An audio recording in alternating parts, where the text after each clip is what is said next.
Hello guys, royal challenge బెంగళూరుకు భారీ ఎదురుదెబ్బ తగిలింది. ఐపీఎల్ 2025కు ముందు ఆ జట్టుకు ఊహించిన షాక్ అయితే తగిలింది. ఐపీఎల్ వేలంలో ఆస్ట్రేలియన్ ఫాస్ట్ బౌలర్ జేస్ హెజిల్వుడ్ను ఆర్సీబీ జట్టు అత్యంత ఖరీదైన బౌలర్గా చేసి 12.5 కోట్లు కొనుగోలు చేసింది. కానీ ఐపీఎల్ 2025కి ముందు అతనికైతే గాయం కారణంగా చెత్త సిక్స్ చేయించుకుంటున్నాడు.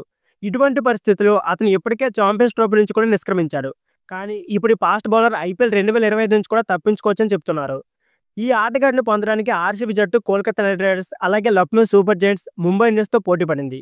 కానీ ఇప్పుడు ఖాయం, అలాగే చెత్త సిక్స్ తర్వాత ఈ ఆటగాడు ఐపీఎల్ 2025 సీజన్లో ఆడడం కష్టమని చెప్తున్నారు.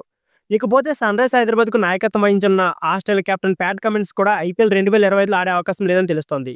ప్యాట్ కమిన్స్ చిలమండల గాయంతో బాధపడుతున్నాడు. ఇకపోతే ఛాంపియన్స్ ట్రోఫీకి ఆడడం లేదని అతను కష్టంగా ఉందని చెప్తున్నారు. ఇటువంటి పరిస్థితుల్లో అతను ఛాంపియన్స్ ట్రోఫీకి దూరంగా ఉంటే ఈ బౌలర్ కూడా ఐపీఎల్కు దూరంగా ఉండవచ్చు. అయితే ఇప్పటి వరకు ఏదైతే స్పష్టంగా లేదు. ఇకపోతే cricket.com ఆస్ట్రేలియా నివేదిక ప్రకారం ప్యాట్ కమిన్స్ అలాగే జేస్ హెజిల్వుడ్ కోలుకోవడానికి చాలా సమయం పట్టవచ్చు. వారిద్దరూ పూర్తిగా ఫిట్ అయ్యే వరకు ఆడడం కష్టమని తెలుస్తుంది.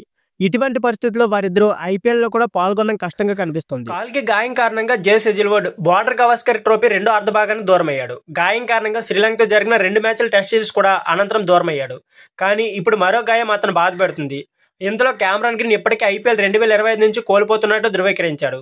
మిచెల్ మార్ష్ కూడా గాయపడి ఛాంపియన్స్ ట్రోఫీకి దూరమయ్యాడు. ఇటువంటి పరిస్థితుల్లో అతను కూడా ఆడడం కష్టం కనిపిస్తుంది.